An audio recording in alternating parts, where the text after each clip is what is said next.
obviously, but they're coming off a game where they had 13 made threes. Anytime they can get all 5 of their guys, Wagee was coming off a career game, the last ball game, but they've had to start the same lineup all season long. So when they're consistent with their top guys playing, they're great.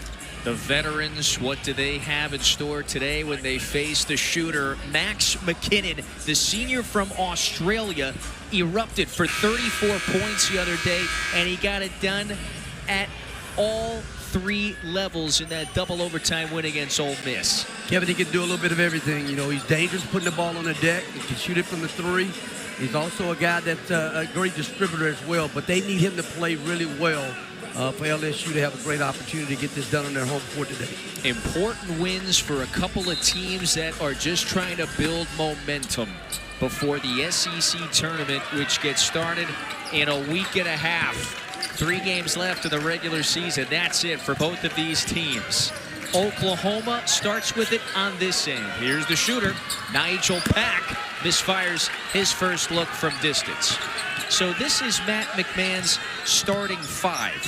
McKinnon has been their leading scorer all season long, especially in the absence of DJ Thomas, who's out for the rest of the season.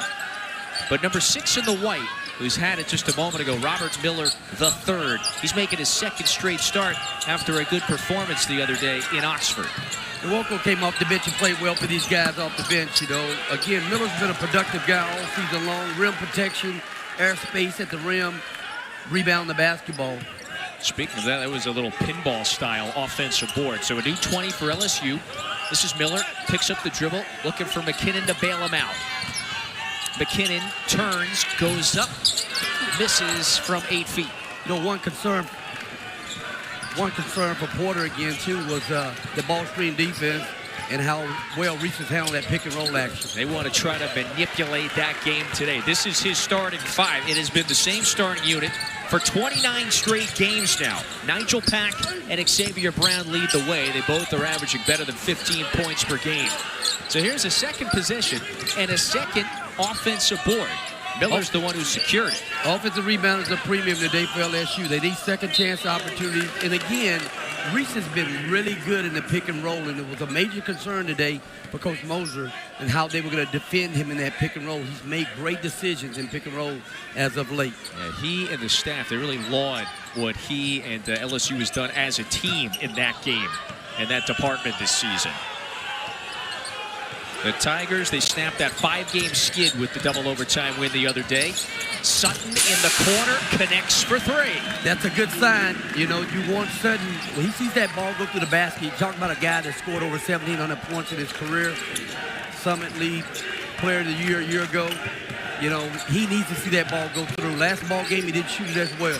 Only played the 15 minutes, that's it. So LSU's second leading scorer on the board quickly. Xavier Brown can't answer. Taking what the defense gives him.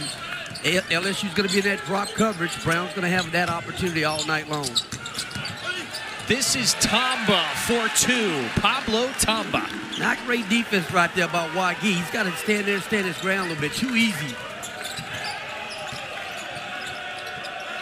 Oklahoma trying to get on the board. They've missed their first 2 shots.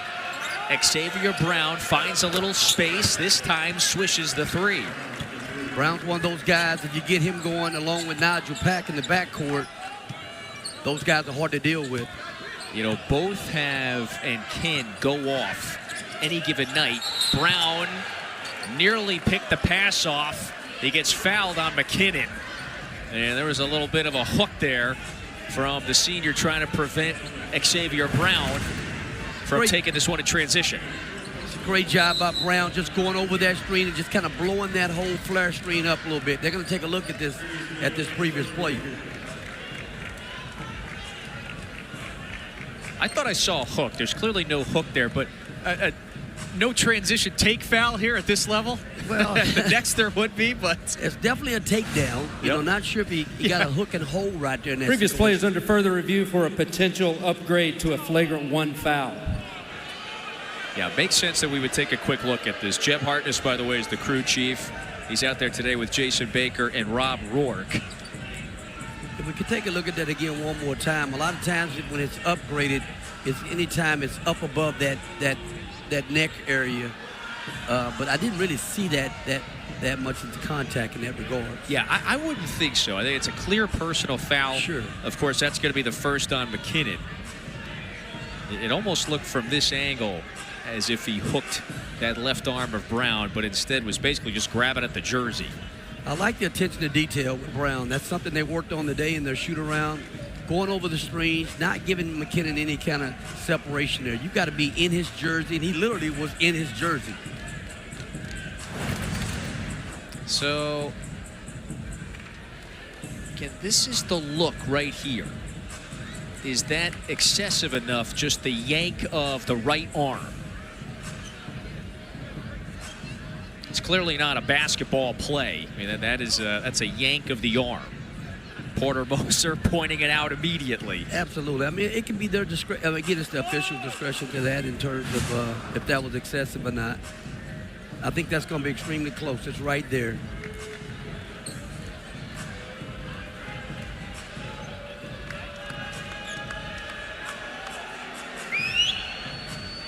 Well, while we got a moment, what is most critical in this matchup for both of these teams, in your eyes? Well, I think, again, for LSU, after further review, the previous play has been upgraded to a flagrant 1 foul for the unnecessary pull down of the player. Yeah, the we'll definition. Shoot 2 shots, and Oklahoma will get the ball back. Yeah, so OU is going to get to the free throw line on the other side. The definition of the F1, excessive, unnecessary. Yeah, and what is a clear-cut example of that is just not a legitimate play on the ball. I think that's the right call. Again, you set the tone early. You know,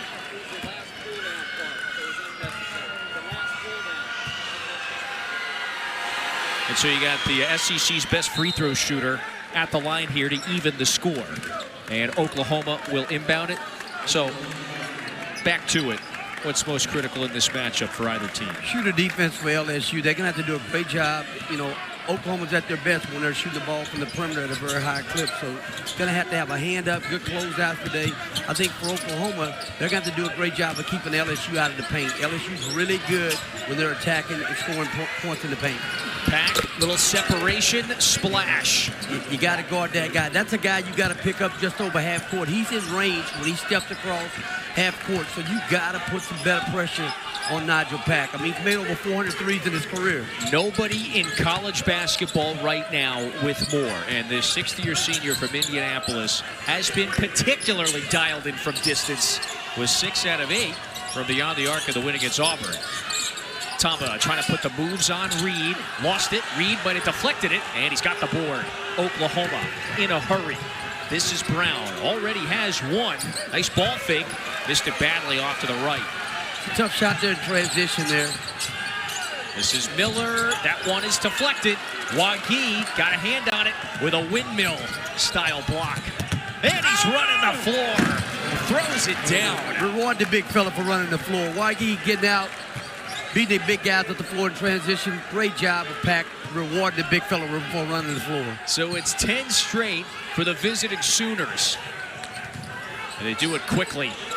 Reed falls down. Open Tamba. This is the 3. And it's another offensive board.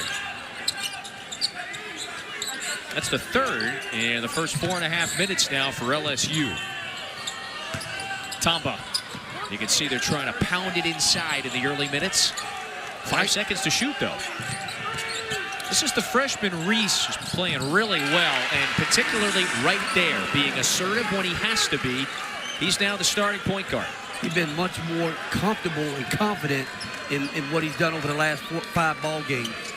They need him to score, not just be a guy that just, facilitates. 8th straight game that LSU is playing without DJ Thomas, their leading scorer, and their very prolific point guard. Between the legs that time, this is Davis, threw it up. He drew the foul. That's a great pass. Tay Davis is at the line when we come back. Oklahoma with that 3-point lead, Rodney. Nigel Pack, again, you're going to have to go hand up, and you have to be a lot closer on that shot. Big time 3 for Pack. Great pass. Reward the big fella for running in there. Wagee finishing strong, and they need him to have a great game today.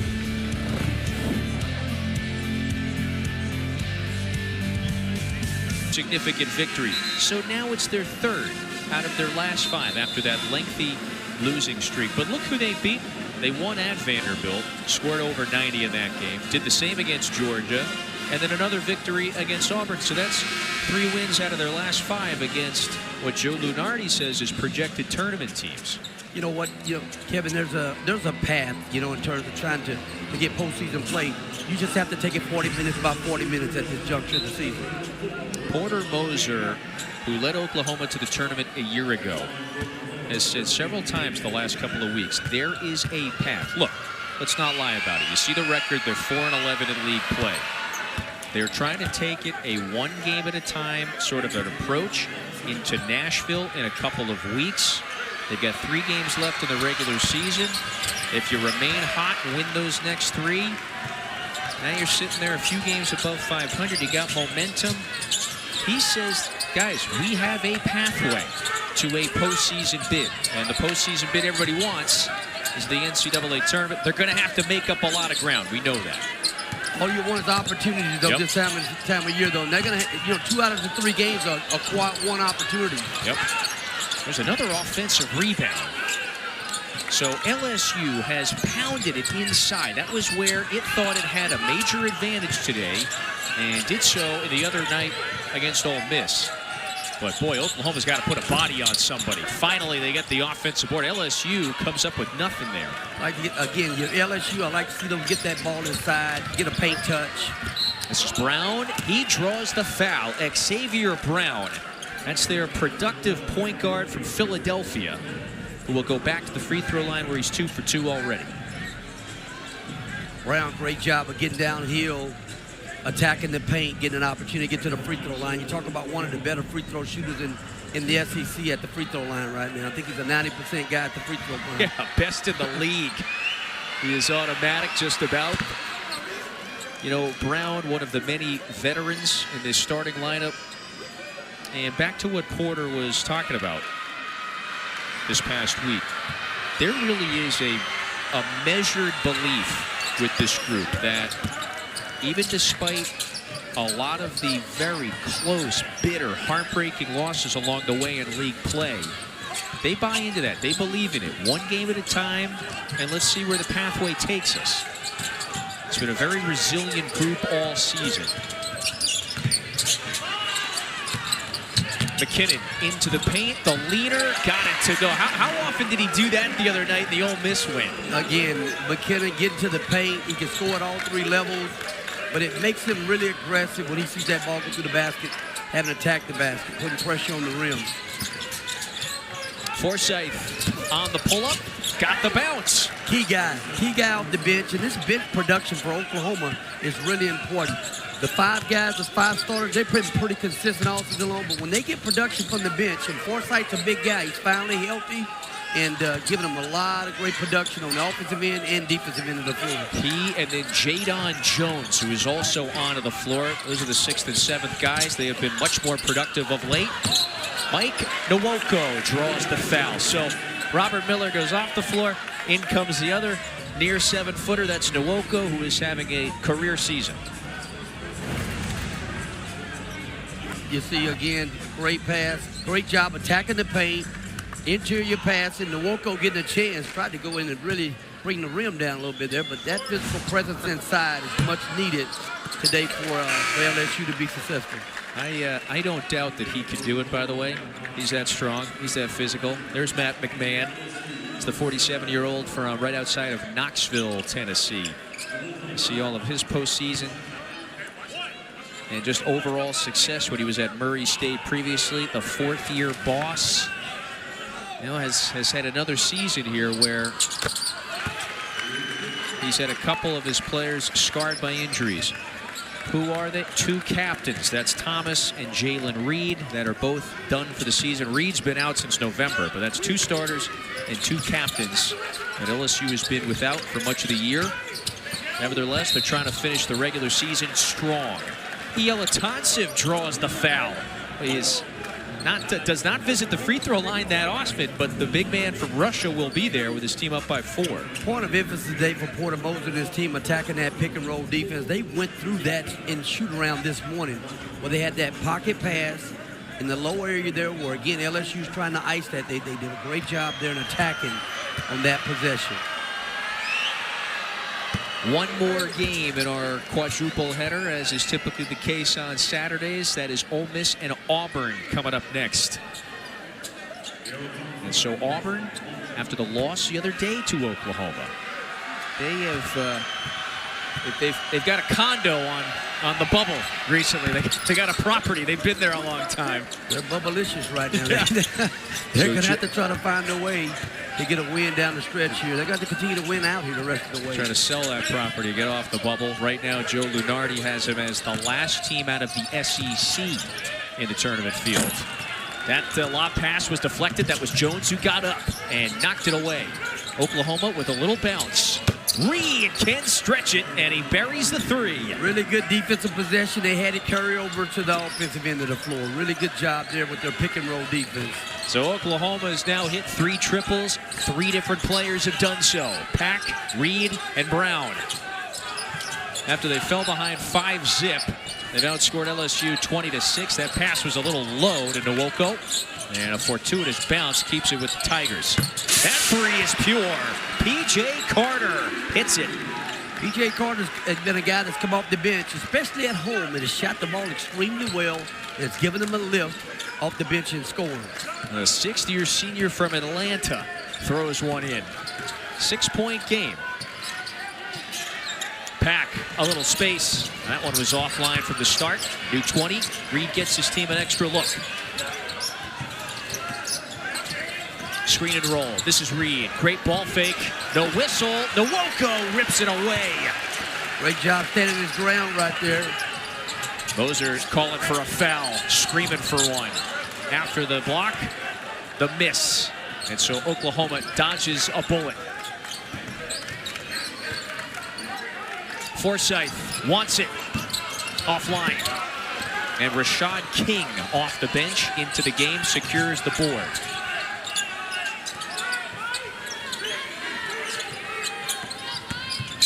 LSU just played a 50-minute game on Wednesday. Went to double overtime, scored 106 in the victory over Ole Miss. Nwoko actually fouled out of that game as they were pushing into the first overtime. He was still really productive, went for 18, and also dished out 4 assists. Yeah, but when you have a guy that you can throw the ball into that shoots a high percentage that Nwoko does there, it calms everything down when you're not making shots from the perimeter. So you want to be able to drop that ball in the paint a little bit. So a quick 5-0 burst for the Tigers. The big man Nwoko showing the move here. Nwoko strong, gathered himself. Great finish there with the hook. Really good finish. Need more of that today from Nwoko. Oklahoma with a 20-16 advantage after 9.5 minutes of this first half. I think they are remaining as hot as they have been from distance. Remember, they hit 13 the other night in the victory against Auburn. 3 different Sooners have cashed it from beyond the arc already. 3 for 7 right now, and you got Nigel Pack. You don't want this guy to get hot. I mean, he's coming off a game where he had 6 made threes. Darian Reed here can knock it down as well. Oklahoma's a really good perimeter shooting team. Shooter defense, again, you're going to have to be in these guys' jersey. Make these guys have to score, putting the ball on the deck a little bit today. There's just been clear collective improvement since they lost 9 straight. There were so many bitter close losses in that stretch anyway. So they've won 3 out of their last 5. They're shooting 55% from distance in those wins. And Porter Moser praised his team the other night. It just said, we played the right way offensively. We spaced it. We made the right decisions. Great, strong in the pick and roll game. Everything was going their way. Yeah, but this is an older team with a lot of experience. Nigel Pack there scoring there in the mid-range. But again, you talk about guys that have logged a lot of minutes and a lot of starts in college basketball. Yeah.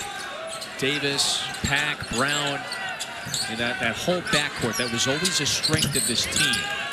McKinnon, no. And that time Sutton got his fingertips on it, tried to tap it back in.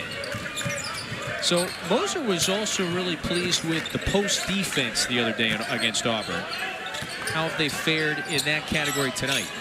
Again, keeping these guys off the glass is going to be really important because LSU, they need second chance opportunities, and it's an area where they could exploit a little bit Oklahoma at times throughout the course of this game. Davis with the latest bucket. Robert Miller, yes. Robert Miller, giving him a little presence on the inside. He's a guy we know that can give him rim protection on the other end, but if he's scoring a little bit, that's just an added bonus. Oh, Pack's open. Missed it. And so Nigel Pack, after he hit the first, he's now 1 out of 4 from distance. Bounce pass, close range look. Sutton going up. Rebound to Waukee. So it's a one-and-done possession for the Tigers. Very good look. You like that look? You want to put that ball in the paint. Oh, Reed can't pick that one up. Was a bit indecisive. They get bailed out. Pack high off the glass. He finishes. Nigel Pack. Between Pack and Brown, both of those guys are really good in pick and roll, and that's going to be a challenge again today for LSU's pick and roll defense. Porter made it an emphasis at shoot-around in talking with both Brown and Pack how important it was for those guys to make great reads in pick and roll. He was dialed in the other night against Auburn. Remember, he surpassed 2,000 career points last month. One of the highest scoring players in college basketball. Rashad King is now on the board. King, great job of getting downhill. Most of LSU's offensive production inside. Oh, there was a lob. A little bit of an anticlimactic finish. Are they going to wave this one off? So Jeb Hartness puts the whistle on this one. That means our officials can go to the monitor. Porter Moser, boy, he is hot right in Hartness's face. Those two are going chest to chest right now. And so I would assume Hartness put the whistle on that one. Did he say that Waukee's fingers and hands, did they touch the rim before the ball fell through? Which would mean that's a basket interference. I mean, it might be one where you need to take another look, but not at this particular time. But Porter's definitely not happy with that call. It's a great back screen. It's a great play. If you look at it here, you get a great back screen set by Nigel Pack, and you see Davis here at the rim. Doesn't have complete control over it, and then he holds on the rim, you know, as part of that. So, you know, I have a feeling this one's going to stand. Loses control. And then you see the hands touching the rim. That's where you have the issue there, and you don't have control of that. But again, it's a great set play, and Nigel Pack with the great back screen. Everything good except just a clean catch and finish. Now, again, the officials they'll go look at this one at the under 8. However, I don't think that's nothing there to say that's getting overturned. That's just a tough break for Oklahoma. Corner 3, King offline.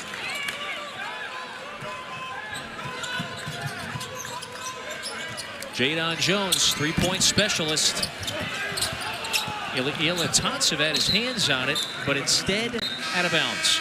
LSU ball. Jadon Jones is coming off a game where he made 3 threes. 6-point lead for the Sooners. Nigel Pack, you see him here in the mid-range, getting downhill. The guy can score at all 3 levels. Elite scorer in college basketball, Nigel Pack. They're a game clear of, guess who? Oklahoma. In the SEC women's standings, of course, the top 4 get that double bye to the quarterfinals. Oklahoma finishes up the regular season at Missouri tomorrow. LSU at Mississippi State at 3 Central right here on our airwaves on the network. That's going to be a great tournament, man. I think it's wide open there. Obviously, South Carolina won the league, but it's going to be a great tournament. Oh, get that out of here. A vicious rejection.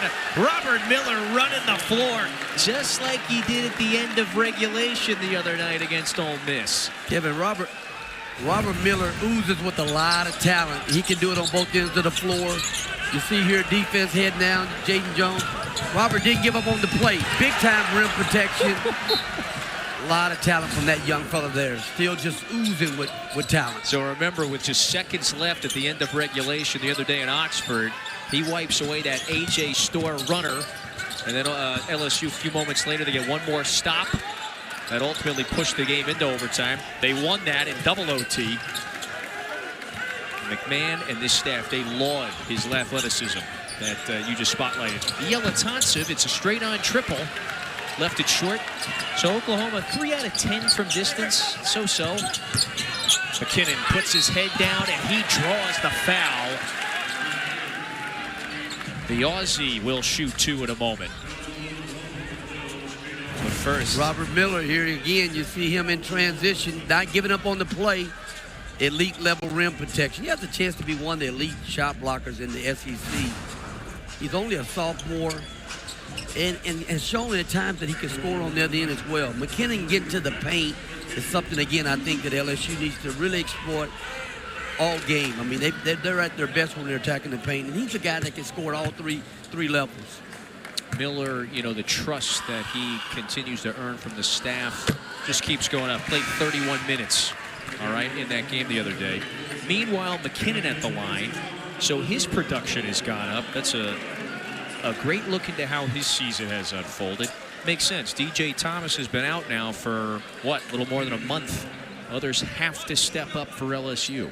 And he's done that in a big way. He's had some great games. I mean, I think he had 27 against Vanderbilt. He had 22 in the second half at Texas. And, again, you know what he did the other night in the double overtime win at Ole Miss. Quite the praise he got from Porter Moser earlier. He goes, listen, he kind of reminds me of it's a little Austin Reeves looking type player. 6'6". He's got that positional size. Austin Reeves a pretty good pro. He's turned out to be a pretty good pro at the next level. I'd like to hang out with LeBron and Luka as well.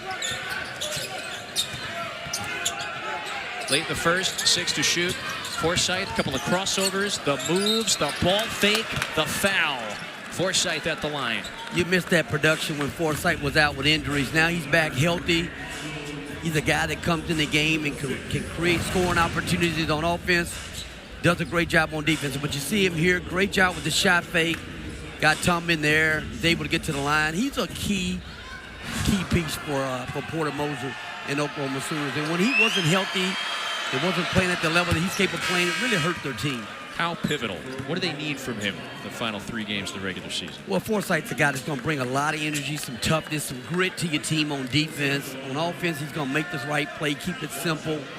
You're talking about a kid that was, state player of the year in Oklahoma, but again, just a lot of toughness and a lot of grit. That's now 4 points for Forsythe off the bench. It's a 6-point lead for Oklahoma. They fell into that very quick 5-0 hole, but they have been in front since. They went on a 10-0 run right on the heels of that. I like the pressure up the floor by Oklahoma. Take some time off the clock. You're not trying to get steals. You're just a little bit of token pressure there to take some time off the clock. LSU, Rodney, only 38% from the field on this side of the floor. They have crashed the glass hard, though. They've been getting some second chances. Reese, pocket pass. Tamba, got it! And a foul! Really good job of not selling. Tamba had a 3 opportunity there. Chose not to take that shot. Got a chance to get into the pick and roll. Reese has been really, really good with his decision-making in the pick and roll actions over the course of the last 5 ball games. He's been not only solid, but he's excelling in that pick and roll action where he's making the right reads. For a young player as a freshman, he's been outstanding. I'd underscore that point. He is heading in the right direction. 10 dimes the other day. So meanwhile, after Tamba completes the 3-point play, it's back to a 1-score game, 6 to play. Yeah, look at this. This is the assist to turnover leaders in SEC play. And so Reese is up there with guys like Mitchell, Darius Acuff. Brown hits the fall away. So good in the paint right there. Again, Brown does a great job of getting into the paint. Great finish there with the mid-range shot. So Xavier Brown now with 9 to lead all scorers. McKinnon is open. Late closeout that time. Brown got his hands up there. Nwoko on the floor. You got bodies diving this way and that. And it's OU that comes away with it. The game within the game, trying to keep these guys off the glass. Oh, Forsythe fouled. And he goes back to the free throw line. Reese went for the block. It's a foul on the rookie.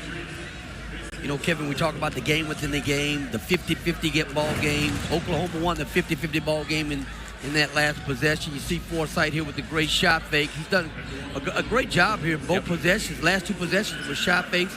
You see him here attacking the rim, get another opportunity to get to the foul line.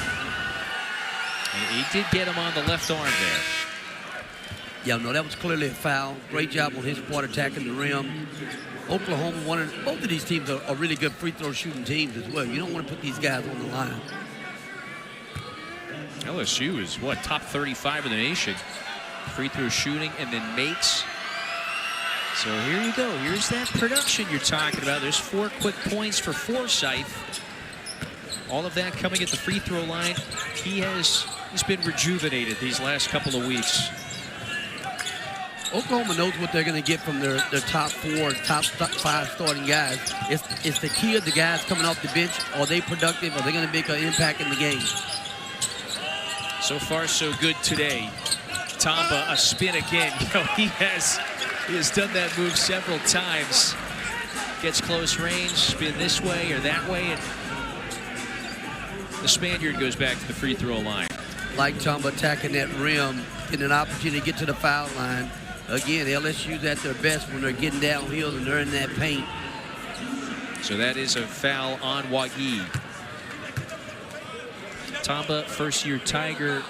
You know, he has been good in the post on both sides of the floor. He's from Malaga. It's an Andalusian gem. Port City, all right, southern Spain. Population 600,000. Big city, beautiful place. Spent the last 2 seasons at UC Davis, and now he's here at Baton Rouge here for LSU. He's done a great job of rebounding the basketball for LSU this season as well. There's somehow, you're going to turn some of that Creole cuisine into tapas style, maybe. Some of that gumbo tapas. You don't want it tapas style. You just want a huge bowl of it, I guess. This is Forsythe again. Turns, fades, and connects. That's a nice first half for Forsythe, who now has 8 points off the bench. Exactly what you were pointing to as a critical piece today for the Sooners. Nwoko, new 20. What's he going to do with it? Barging right into Wagi. Fouled by the big man. And so that's the second foul on Wagi. The very important 5-man for Oklahoma with 4:10 to play in the first.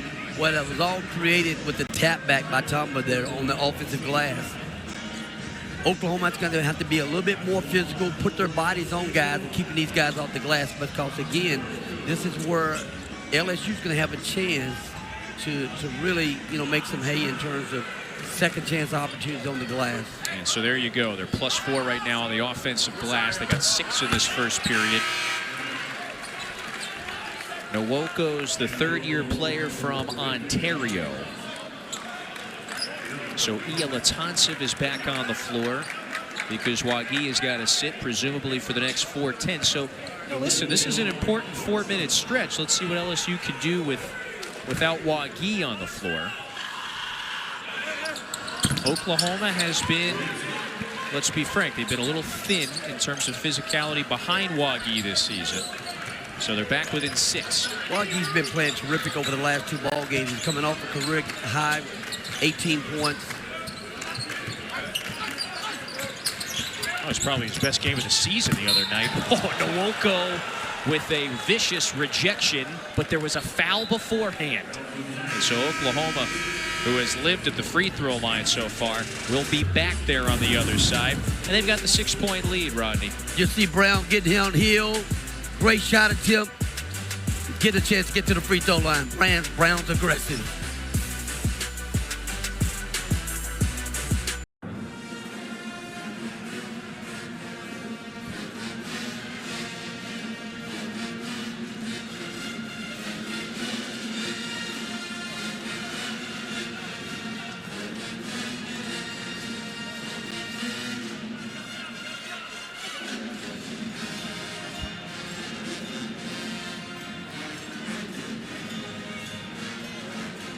I think, you know, just attention to details. You know, everybody's got to be locked in this time of year, but you also got to be excited about playing this time of year. We're in March now. It's the best time of the year in college basketball. If there was ever a loaded question like this, I love it, man. You know, so, but I think something that Damian was talking about there, thank goodness that the transfer portal window opens up after the season now. You know, you hope that alleviates some things in terms of, take us back to a year ago at Texas. I mean, this time of year, it's planning for postseason. It's trying to determine what the roster is going to look like moving forward. It's tough to juggle this time Kevin, of year. you know, you felt like you were being penalized for having a great season. I mean, you're in the best time of the year. You're in postseason play, and you know you're trying to worry about an opponent and win a game in the NCAA tournament. And then you're also taking recruiting calls. But then the teams that are not in the NCAA tournament, they're bringing kids on visits. You're having home visits, and so you feel like you're behind the whole time. So I think it's been a great move to move that timeline back a little bit. There is just so much. There's so much more to navigate through than ever before. Nigel Pack is back on the floor. So after the free throws, it's an 8-point cushion for the Sooners. They're 13 out of 14 at the stripe. They have been effective at getting to the line. Nwoko will be there in a moment. So Mike Nwoko, who is 4 of 4 at the line, heads back there. That's the second foul on Yelatansev, and so both of OU's bigs, Wagi and Kirill, they've been whistled for 2 fouls. They don't have much depth. When you get past that, they can bring the young freshman in, Rogers. But those guys got to play smart here down the stretch in the last 4 minutes. Well, we got a quick moment. Tomorrow at 6 Eastern right here on the network, it's a 3-hour best of special of this week's SEC Indoor Track and Field Championships. Texas A&M are the defending champs on the men's side, while Arkansas are the now 13-time defending women's champs. So catch that tomorrow. We're moving into championship season. SEC women's tournament next week. It'll be in Nashville on the men's side to follow the following week. Look at Davis just trying to put McKinnon there in the blender. Missed the turnaround jump hook. They'll isolate Davis there on that block sometimes. Have that whole side cleared out and let him kind of go to work. Also, in case you were counting down, Rodney, 15 days until Selection Sunday. Another check mark on the calendar. Nwoko has gotten several close-range looks these last few minutes. Pack mishandled the pass. Might have let that one rip in transition, but instead, they got to work it around. Nwoko's got to just gather himself down on the other end and just score that ball. Nice pass, and Yelatansev the finish. 9-point cushion for the Sooners. Their lead gradually growing as this half is unfolding. That's a foul on Nwoko. And so Pack's going to go to the free throw line in a moment. They're getting Nwoko on the push after the screen. Like to take a look at this here.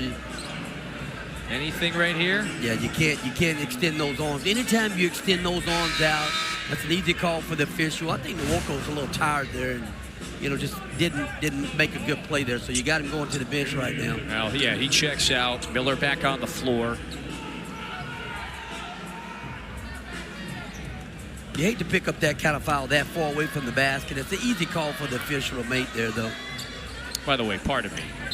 Offensive foul, so no free throws. And so Oklahoma working it back into the front court.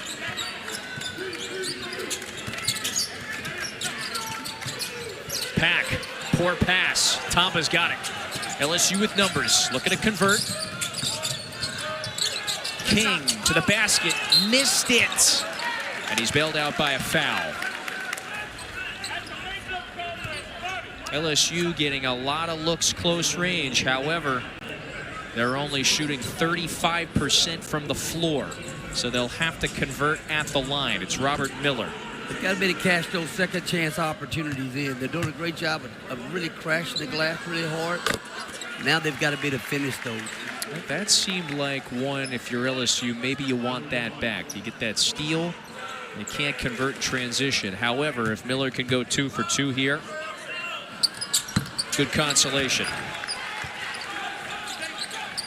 Both teams have done a nice job getting to the foul line, converting at the foul line. Two really good free throw shooting teams. You see a little three-quarter pressure here by LSU right now to slow them down. I'm not sure if they're going to drop back in the zone. Nope, they dropped it back to a man-to-man. The Sooners are shooting 50% from the floor, and they have gotten to the free throw line effectively. That time, Forsythe looked like he wanted to shoot, then didn't, then tried the wild pass. It goes out of bounds. Which way are we going? Ball back to LSU. 2 to play in the first. Great job officiating right there. You see the other official come over who had a better look and could clearly see that the ball was thrown off by Forsythe here. Forsythe's done a great job with this shot fake. Just kind of got stuck in midair and didn't have anywhere to go with it. But really good job of officiating there. One official was on the other side. The other official had a better look. Came over and communicated. Made the right call. Yep. Surprised Forsythe didn't shoot that one. He's been shooting it well in the mid-range. Had an opportunity there. Got a guy off the floor with the shot fake. You leave your feet and you have nowhere to go. You know, most of the time that's going to be a turnover. Well, Forsythe's Oklahoma's second leading scorer. Brown has 11, and then he's got the 8 off the bench. Oklahoma has led for almost the entirety of the half outside of the first couple minutes. LSU without a field goal for now 4+ minutes. McKinnon for 3. Down and out. Second chance. A heave. King secures it. Boy, that was Tamba fighting hard on the glass. Fires the 3. Way off. 90 seconds to play. I like Tamba on the glass. Again, that outside shot right there. Continue to move it. You did a great job. Extra effort. Get a second chance, but you don't want that. You don't want that foul. You have an offensive foul right there. That's 3 fouls right there on the big fella there. Yep, that's on Sutton. Or pardon me. Yelatonov. That's an offensive foul, yeah. Beforehand on Yelatonov. Yep, sticking the hip out. That is the third on the 6'11" Russian. Now Porter's got to go into his bench and he's got to finish his half with Rogers, the young freshman from Wisconsin. He's got to come in and kind of hold the fort down a little bit.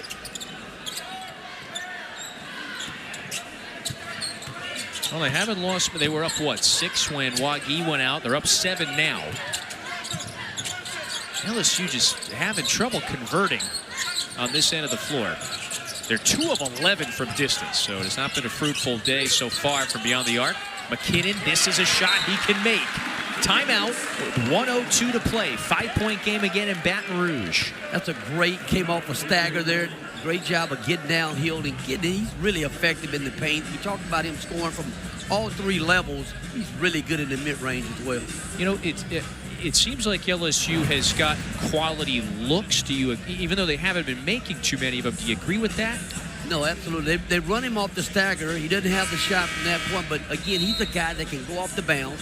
He's more dangerous really off the bounce, getting in the paint and creating for himself or for a teammate, but he's really good in that 15 feet range. You know, the Oklahoma staff, they like to look at, all right, where's the percentage of points coming from?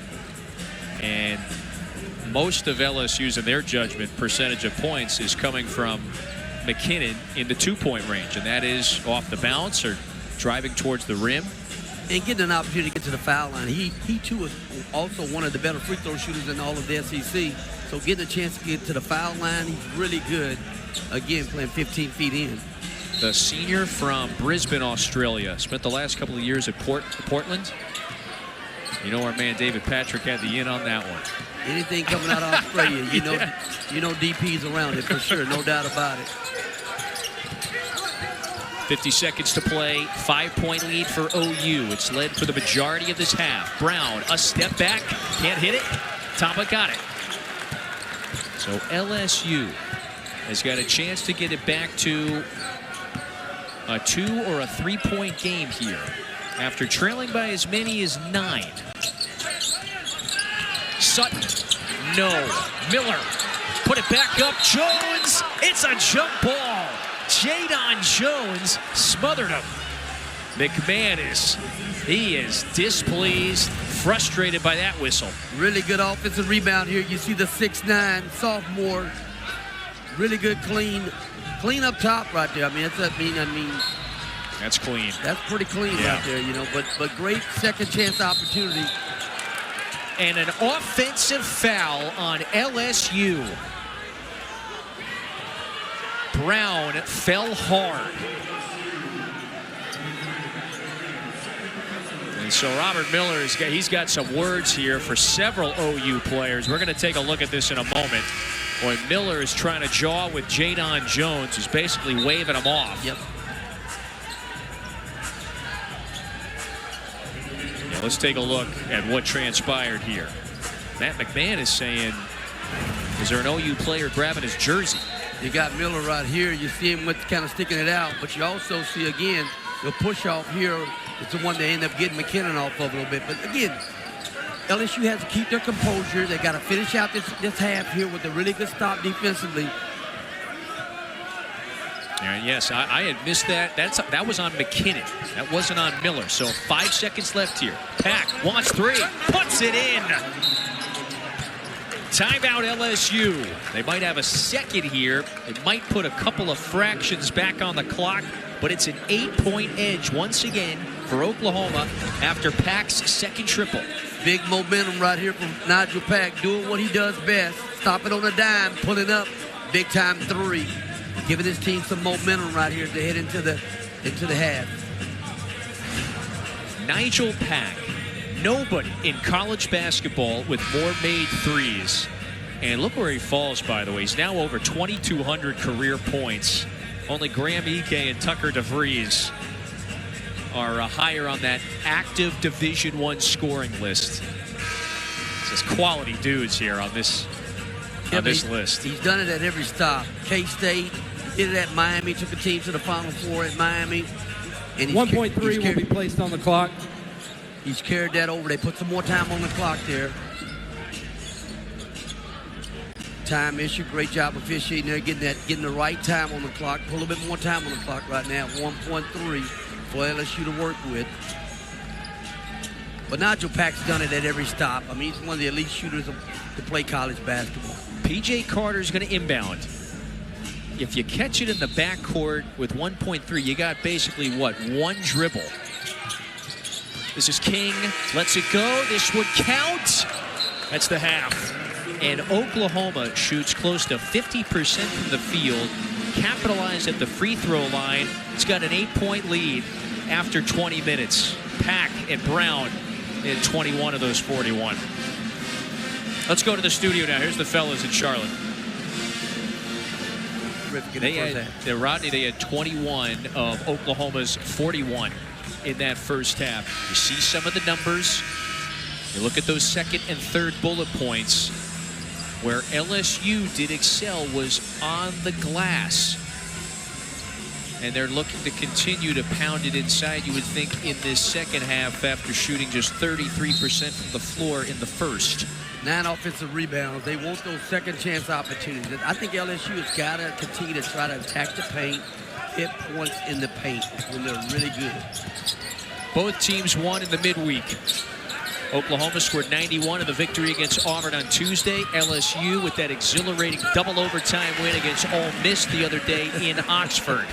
And so somebody's trying to get a little 2-game win streak going. They don't call it travel anymore. I mean, that was a jump stop and a run to the basket. But I mean, again, they're giving them a lot of leeway with extra steps nowadays.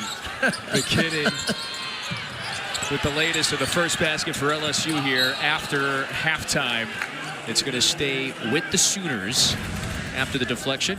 Here's McKinnon again coming off. You see him here in the mid-range. Comes to a good jump stop. Oh, I'm going to take a couple more steps here. Stretch it out. That's unbelievable continuation right there at the collegiate level. That was that one clip of Giannis that has kind of made the rounds this season. That was a little Giannis-looking play. Mo Wagi up top, throw down. The fifth-year senior from Bronx was terrific on Tuesday. And now he's playing with 2 fouls, trying to stay out of foul trouble the rest of the way. Really good read by Nigel Pack. Wagi, airspace guy. Put it up there and let the big fella go get it. Reese, drop it off to Miller. Barges into Wagi. Miller shorts it. Rebound to Reed. He stumbles, and somehow LSU comes away with it. Sutton's going to the free throw line. Boy, Reed lost his footing, lost the handle. Porter Moser saying, what's going on here? And to other phrases. You see Nigel Pack making a great read in the pick and roll action, puts it up near the basket. Airspace guy, Wagi finishing above the rim. Got to have so much attention. Pack draws so much attention, making a simple read, just putting the ball up in the airspace area for Wagi to finish. Sutton at the line, he's 82%. So for Mohamed Wagi, he's a practicing Muslim, so we're right in the middle of Ramadan. No food, no liquid from sun up to sundown. And how about this here in Baton Rouge? Sunset was 12 minutes ago. That was while Oklahoma was in the locker room. And this is there's so much asked of a Division I athlete observing this holiday during this stretch. And so hopefully he's fueled up now in the locker room. Perfect timing for him, you know, but you got to say something. That's a lot of discipline for the young man, and you got to give him kudos to practice with belief. Nigel Pack, a long distance three. It's his third of the night. He's got 13 to lead all scorers. One guy you can't leave, Nigel Pack. You've got to make sure you know where he's at all times. Boy, Reese crossing him up here. Wagi blocks it. LSU will inbound it. Well, you see Nigel Pack, he's a threat at all times to shoot that basketball. He comes off, stops on the dime, right behind the big fella, and gets a three. You see on the other end out here, Reese getting a little bit too deep. Wagi, really good shot blocker. Great rim protection. Great couple of minutes for Wagi right out of the shoot. McKinnon with his second bucket hits that turnaround. He's now got 10. Kevin, it's where he gets a lot of damage done in the paint. He's a guy that can step out and make threes, but he gets a lot of work done in that paint area. 34 points. Second highest single game total for McKinnon in his 4-year college career. Went for 43 in a game last year at Portland. Wherever he has been a high-level scorer in all of his stops. Portland and then Elon previously. Talk about a guy who scored over 1,600 points in his college career. And in 4 years, no red shirt or extra seasons for McKinnon. Sutton cut off by Reed. LSU's got 4 to shoot. Sutton putting his head down, trying to go to work, turns around. Great defensive possession. Really good job standing his ground. Wagi just stood there again, was vertical, had his hands straight up, never brought him down. Really good defensive possession for Oklahoma. Great job finishing the possession. Porter Moser and his staff, they consistently refer to Wagi as one of our X factors. Stay out of foul trouble. They need his competitive endurance inside the paint, both ends of the floor. He's really the anchor of their defense. He's a guy that can, has great rim protection, and then he's a guy on the other end can give you second chance opportunities with his offensive rebounding. Davis, no. Okay, yeah. But speaking of that was Wagi. Right on cue right there, right? Second chance point. As you know, this is Reese, by the way. That's down and out. As you know, in this league, you better have a solid 5-man at least. Oh, Reese picks Brown's pocket. He's turning Davis around. Reese, oh, vicious denial by Wagi. It's his 4th block of the night. You got Reese pushing it deep again. You got Wagi, elite level rim protection here. Get that out of here, little guy. Protecting the basket at a high level. It's like a shark jumping out of water there. You saw him lurking in the background. I don't know if they jump out. They kind of spring out of the water from time to time when they're attacking. Davis crossover. Oh, Miller pins it off the backboard. There's his long reach. LSU has got to find a way to turn these stops into some points. They remain behind by 9. There's a foul. 4 minutes gone in the second. Robert Miller, elite level rim protection is something he's done all season long, protecting the basket for LSU. So Miller sits down.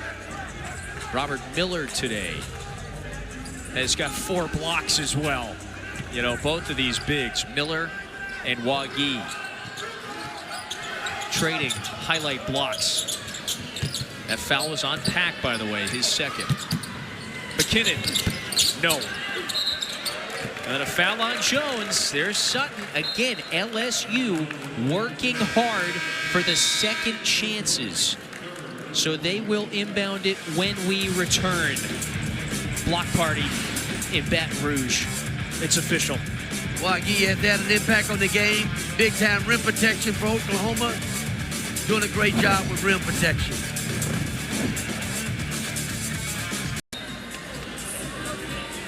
By the way, we got a number of games that have gone finals so far today, all right? In the SEC, Missouri, a big winner earlier. I think they are officially, as of this afternoon, remember we got periodic check-ins throughout the day. They are off of Lunardi's quote-unquote bubble. They are not one of the last 4 teams or buys into the tournament field. However, there's still a 10 seed. Look at that at the bottom there. You see a whole lot of teams that are, yeah, right on the bottom. Still a lot of work to be done. I mean, it's how you close out this season, and then it's how you get into postseason play in Nashville, how you continue to carry that over. So there's going to be some critical games down the stretch. Yeah. For about 4 or 5 teams are how you finish. Maybe the most consequential game today. Texas with a win in Aggieland over their arch rivals. McKinnon, a triple. It's back to a 6-point game. That's a huge win, Kevin. You talk about going over in College Station and winning in College Station. It's probably been a long time since Texas gone over and won in College Station. That's a great win for Coach Miller and his group. Decade and a half in the making.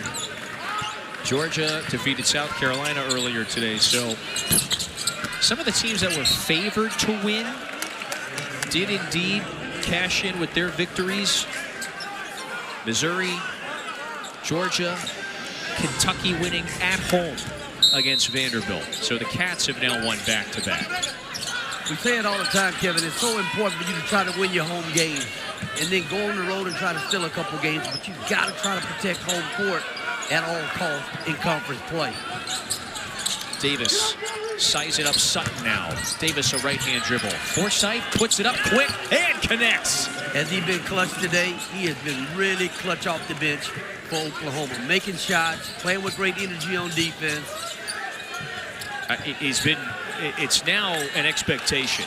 Into double figures for the 4th time in his last 6 games.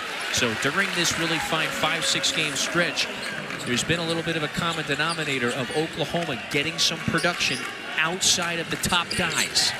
Got to have more of what Reese just did there with a great find for Sutton for a high percentage shot around the basket. Another open shooter. Davis, not known as a 3-point shooter this year, bricks that one. Tigers to live with that. By the way, with that latest Sutton basket, it's the first LSU Tiger not named Max McKinnon to convert a field goal in, what is it, like more than 12 minutes of game action now. McKinnon had the last 4 field goals for LSU during this lengthy, call it, shooting slump, I suppose, at least from the field. I mean, the one thing that has been a bright spot for LSU has been getting to the foul line. You see Tomlin getting an opportunity to get back to the foul line as well, and they've done a great job converting at the foul line. Yes, they have. They've been a very good free throw shooting team all year. They get there at a high rate. They're top 20 in the nation in makes. And so Pablo Tamba is now 2 out of 3, make it 3 out of 4 at the stripe. He's got 7. So essentially at what he averages per game, about 8 a night, coming off a 15-point game on Wednesday in Oxford. Thomas a guy that does a great job on the glass, rebounding, one of the top rebounders on this Tiger ball club. It's been a competitive game today. Forsythe, no. Wagi, give it to him. Wagi, that's off his fingertips. Reed got plowed through. You know, Sutton was going for the ball there, and they might have went face-to-face on the collision. It's clearly going to be a foul on Sutton. That to me is just, that's a basketball play incidental collision that time. Reed's a little wobbly here, getting off the floor. Talk about those 50-50 balls. Again, it's the game within the game. We got a little head-on-head collision there. But again, just two guys trying to make a play, 50-50 balls, the game within the game, how important those are to come up with those key possessions. And especially in a game like this one, 5-point game. Brown accelerates. That's a goaltend. Nwoko touched it after it hit the backboard. It's 13 points now for Xavier Brown. Brown's doing a great job attacking downhill. You see Nwoko coming up. He got it with his left hand there on the way down, but Brown's done a really good job in the pick and roll action. Forsythe also has done a great job in attacking their pick and roll defense. That was a main emphasis coming into this matchup today by Moser and the staff, trying to manipulate LSU, really on both ends. Pick and roll defense and the pick and roll offense. It was the top of the list of keys that they had to get done today. McKinnon short, Nwoko was there. Not sure that was quite a pass, more of a shot attempt, but in the right place at the right time for Nwoko to be able to finish that one. Got to take care of the score, official score, right? Pre-game. Yeah, you might get the benefit of the doubt that time. You're going to get an assist on that one when really it was kind of like an attempt for a shot. Reed, way off. Jones collects the miss. Look what I found for the Long Beach, California native. Nwoko pushed out by Wagi, tied up by Brown. We got a whistle. Jump ball.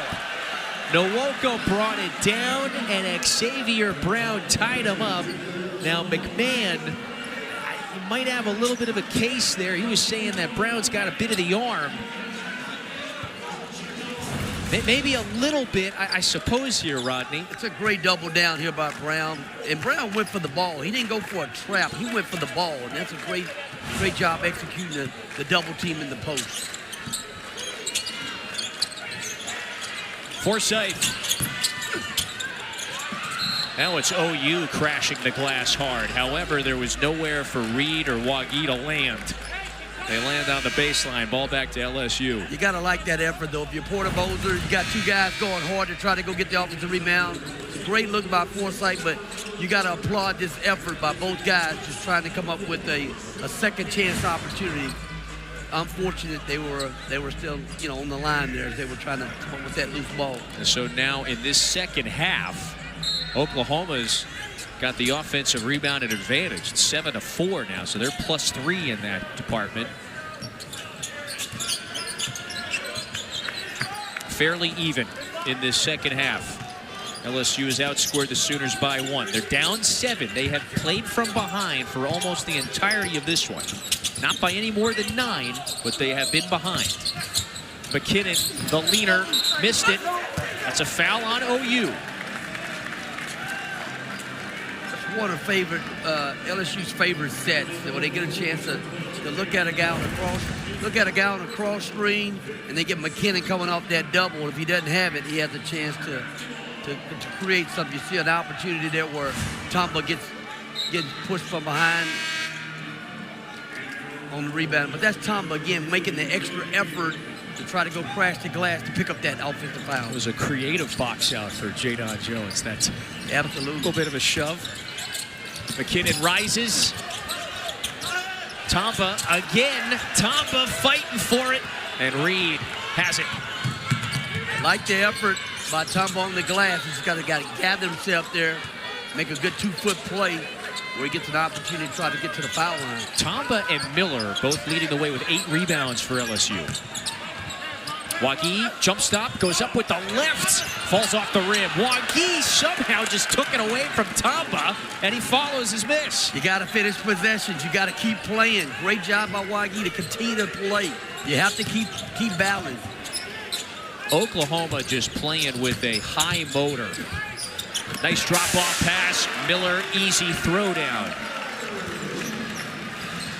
LSU got to, get some juice down here, some energy on the defensive end, and want to put some stops together.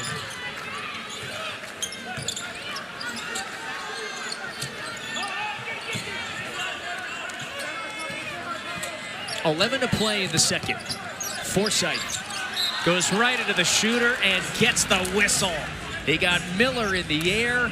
3 free throws for Dale, Oklahoma's finest. Offensive rebound and second chance. Staying with the play. Continue to play. 50-50 ball. Big time by Waigi. Finished 8 that year. Marched all the way to the Final Four. Buddy Hield, the eventual National Player of the Year, went for 32 in that game. That was a high-level battle in this place 10 years ago. What a special game, you know, in the run that Oklahoma went on that season with Buddy Hield and the season that he had. They just retired his jersey, I think, a weekend ago at Oklahoma. And I'm sure that was a standing room only game with both teams being really well coached. You know, we were visiting with Keith Hornsby, who played in that game. There he is. He was back on the staff this year at LSU.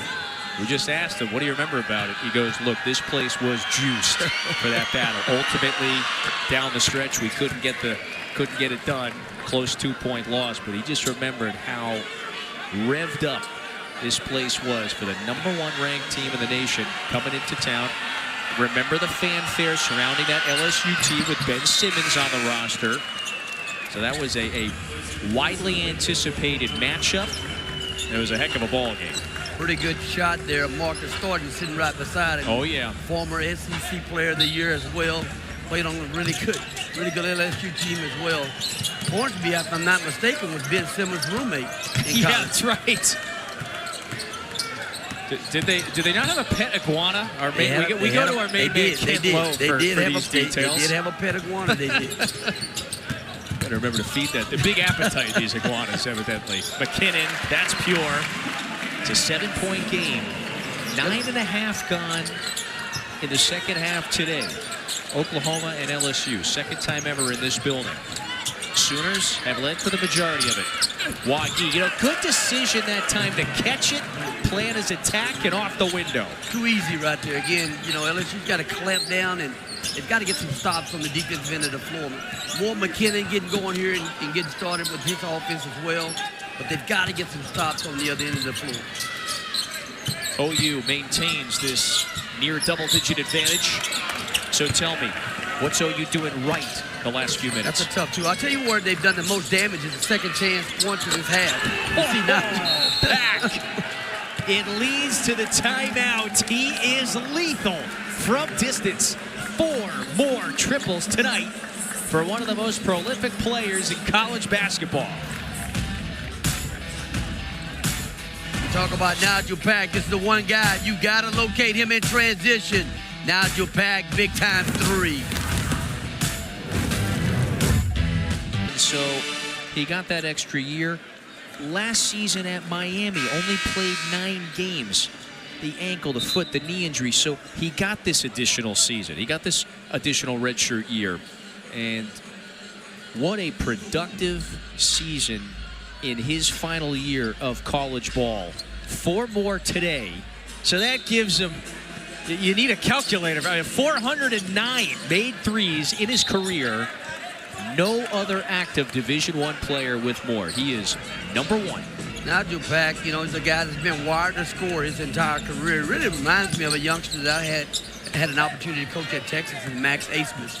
Oh, yeah. Those guys could just, they have a knack for scoring that basketball, and they can shoot it from 3, and you've got to guard them on both ends of the floor. So after that latest 3, Oklahoma's lead has swelled to a game-best 12. A game high, I should say. Biggest lead of the day. McKinnon has left a couple of those 15-foot and in shots short tonight. Oklahoma clears it. You know, Kevin, we talk about the difference in the game. Oklahoma in the second half, they've gotten 16 points off of their second chance opportunities, just rebounding the basketball at a high clip. Great job with Brown.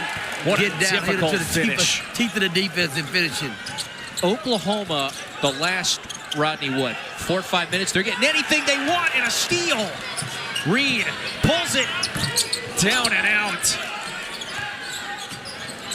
And right now, they are sticking the dagger in there. 8:45 to play. We still got a whole lot of time, but that is a 7-0 run, and it's on top of a previous 11-4. Oklahoma run. LSU, they are frigid from distance. Brown wants it. Puts in another three. They are pouring it in right now. It's a 10-0 run. LSU can't stop the bleeding right now. They can't do it from a defensive standpoint. They really needed to try to put some consecutive stops together. Reese offline. Boy, this could be a tidal wave sort of a run right now. It's a 17-point cushion. LSU has just not been able to get the stop or convert on the offensive end to stop the bleeding. Brown turning the corner, planning, kicking, Reed. A spin, knocked out. And so OU has it when we return. Rodney, it's a 10-0 run for Oklahoma, and they have busted this one open for the first time tonight. Davis Brown's been terrific. He's been the catalyst. You see him getting down here with a great finish on the opposite side. He's done it both getting downhill, and he's also done it from the perimeter as well. He's had a terrific game to this point. Been a great floor general for the Sooners today. Wagee, elite rim protection for Oklahoma. You know, so both teams have 4 blocks aside. Wagee has all 4 of those blocks. Look at Davis, by the way. I mean, just totally faked out his opponent. Meanwhile, 4 blocks for Miller. So he has all of LSU's blocks. That's a foul on Davis. So after that latest Davis slam, 19-point cushion for the Sooners. They've outscored LSU by 11 in this half. This is a great ATO action here. Porter, you know, they dialed this up in the timeout, what they were going to do from the baseline. You fake that handoff, let Tay Davis do what he does best, get downhill and finish at the rim. Great execution out of ATO for Oklahoma.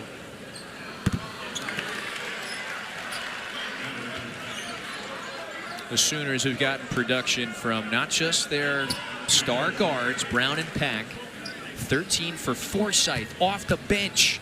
And then Wagee has come alive with 8 of his 10 in the second. That's huge for Forsyth to come off the bench. They need bench scoring. They've struggled all year with bench production. For him to come in and play the way he has today has been a big boost for the Sooners. Wagee is coming off a career game, 18 points the last ball game, and he's carrying that over and having more of an impact here in the second half. I think he only got a chance to play 10 minutes in that first half. He was foul. He was foul play. So Porter Moser has talked about for weeks now. Look, they lost 9 straight at one point in league play. So many bitter, close, just excruciating losses. They have been knocked down to the canvas a number of times. Pack, by the way, now has 18.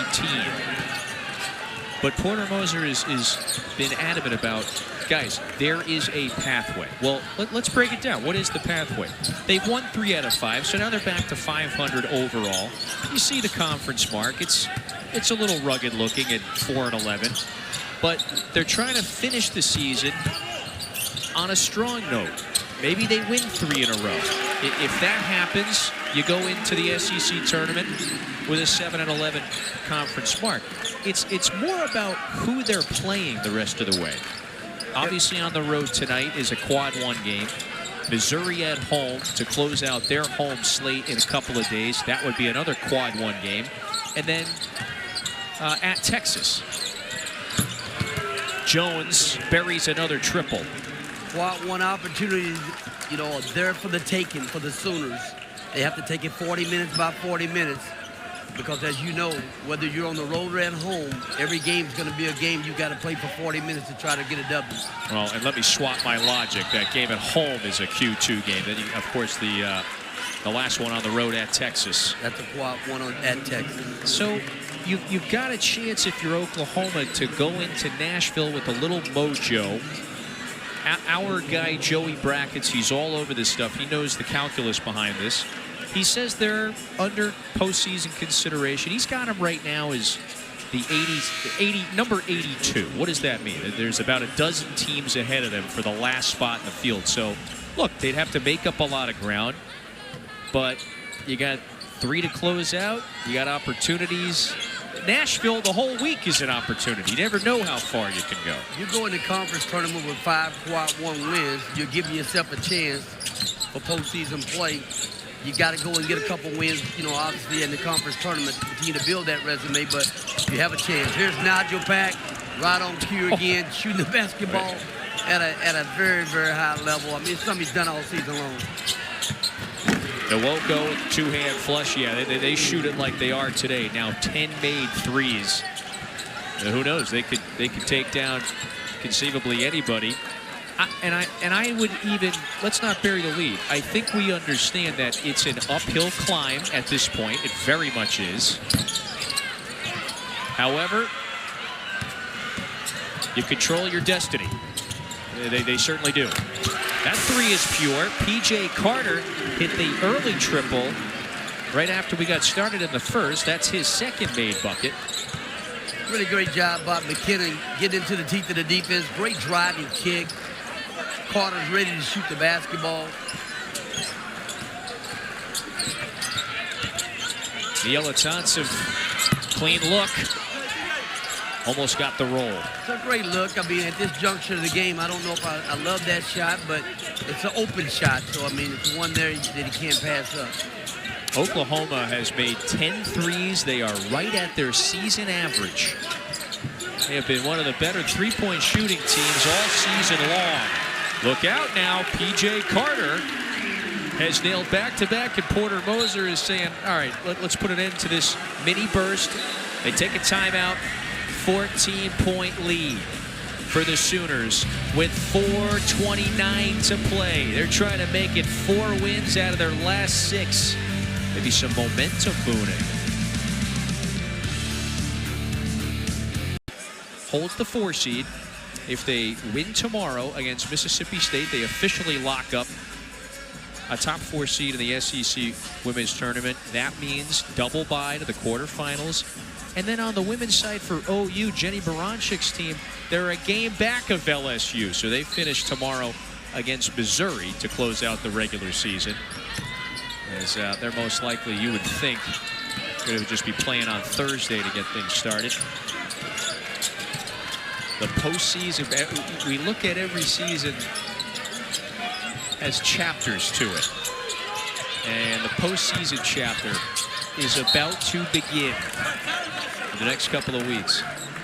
Again, it's what you do all season long to prepare yourself for postseason play. I always talked about the postseason being a time of year where you have to be able to finish in advance. You got to be able to finish possessions. You got to be able to finish games, finish halves.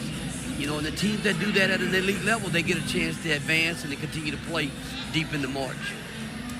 Going back to our conversation from before the timeout, it almost feels like the playoffs have started for Oklahoma. Well, I think this time of year you should be playing March basketball. I mean, it's NCAA tournament basketball right now. Every game matters. Every possession matters right now for 40 minutes, especially when you're a team like Oklahoma, who can be a very dangerous team. I mean, they've got older veteran players. Some of these guys that last year playing college basketball, Nigel Pack, Tay Davis, Wagi, they're their last seasons in college basketball. How do you want to go out? How do you want to finish this? They've won 3 out of 5. And they certainly look like they're in position here to make it 4 out of 6. This would go down as a quadrant 1 victory. You win on the road against the top 70 ranked team. And then they're going to go back to Norman to close out the home schedule against Missouri and then at Texas to finish the regular season. Are they going to finish on an upswing here? They have every opportunity, and Brown's been terrific getting downhill and at the rim all day. Tough night for McKinney, and there's been so much asked of him offensively with DJ Thomas out for the rest of the season. He's been out for almost a month now. McKinnon has taken 19 shots. He's got just 6 out of 19 from the floor. He's got the 17 points. Meanwhile, Pack and Brown, a terrific tandem, is combined for 41 of Oklahoma's 83, just about half their production. Step back, it's up. Oh, that one looked good. New 20. And Oklahoma is they have really dominated this end of the floor in the second half. Well, you know, Kevin, I've seen this LSU team a number of times, and I just didn't see the same pop and energy defensively that I've seen from them in the past. That could have something to do with the double overtime win coming off a quick turnaround at Ole Miss. You know, you don't like to make any excuses, but I don't see that defensive intensity I've seen from LSU team on that end of the floor today. I mean, look, they played 50 minutes on Wednesday night. So they had one less day to prepare for OU than the Sooners did. And they played it into double overtime. That's a fair point to bring up. 2:05 to play. So for these Tigers, they're going to drop to one game over 500. They finish at Auburn and then home against Texas A&M next week. That'll be senior night. You just wonder, I think the last note I have on LSU, you just wonder again, this has been a couple of seasons in the Matt McMahon era. You wonder what could have been if not for really season-altering, season-ending injuries to key players like a DJ Thomas, their leading scorer, and one of the better point guards in the SEC, and Jalen Reed, their go-to captain on the inside. You know, Kevin, you always talk about the controllables. You can't control when guys get injured. You know, you got to adapt. You have to adjust and fight through the adversity. But that's always a difficult thing to overcome when you lose your best two players. Brown goes down pretty hard there on the floor, but when you lose your two best players, that makes it extremely difficult in terms of the climb for the remainder of the season. Brown did a bit of a split that time after he slipped. Was able to get back to his feet. Moser called the timeout. So let's remind you what's coming up next. Our final game of our quadruple header right here on the network. Ole Miss and Auburn. Boy, do the Tigers need a win in the worst way later today. So they are one of the according to Joe Lunardi, our bracketologist. He's always got the calculus on this pretty down this time of year every season. He's got him as one of the final teams in his projected tournament field. Auburn's got to take care and defend home court tonight. You got to do whatever it takes to win your home games down the stretch, especially if you're on the bubble and you're trying to find your way into that tournament.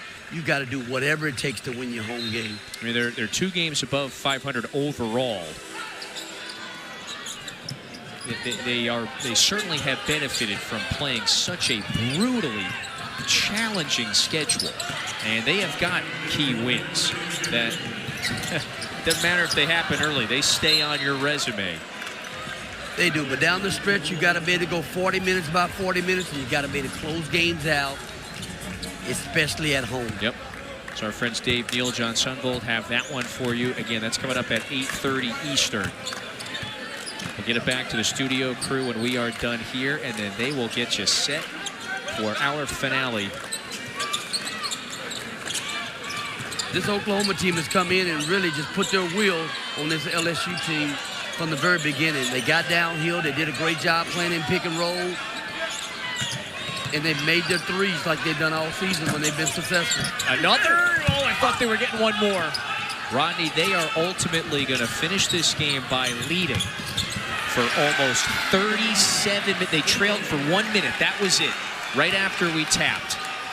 So for Oklahoma, from start to finish, they were the better team, and they're going to secure another double-digit victory. They score 83 points, make 10 more threes. And for Porter Moser's Sooners, he says, we got a pathway. And they've now won 4 out of 6. That's important for this team. 83-67 the final in Baton Rouge. They go home on Tuesday, big ball game against Missouri. Both teams still playing for a lot on the line back at home in Norman, Oklahoma on Tuesday night. Nigel Pack finished with 21. Xavier Brown had 20. Forsythe with 13 off the bench. 10 and 9 for Wagee as well. That does it for us. Hope you enjoyed it. We certainly did. For Rodney, Terry, and the crew, I'm Kevin Fitzgerald. So long for now for Baton Rouge. Let's go to Charlotte.